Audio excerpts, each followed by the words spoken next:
Komisi 10 DPR menyetujui naturalisasi 3 pesepak bola keturunan Emil Odero, Dian James, dan Joy Pelupesi. Keputusan Komisi 10 ini akan dibawa ke rapat paripurna DPR Kamis lusa.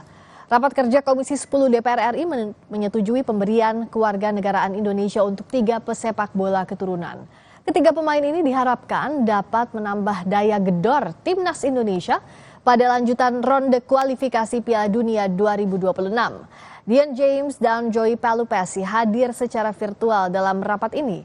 Dian James saat ini memperkuat klub Liga Belanda Go Ahead Eagles.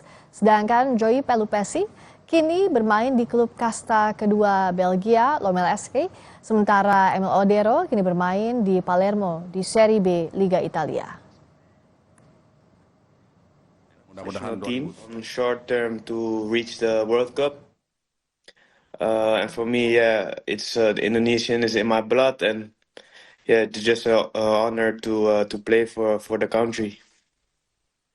Absolutely the same. It's a big honor to be part of the country, to be part of the national team, hopefully. And first of all, I want to say thank you for having us here to do a lot of work for us. I appreciate that a lot. That means a lot for me because, it's the country where my grandfather and grandmother were born. So, that gives me a really warm feeling. And all the things that are going to happen, it goes deep in my heart. So no, it's really special to hopefully to play for the national team soon. So that means a lot to me and also to my family. The Gunners Arsenal tampil ganas saat bertandang ke PSV Eindhoven di lanjutan Liga Champions. Selengkapnya usai jeda.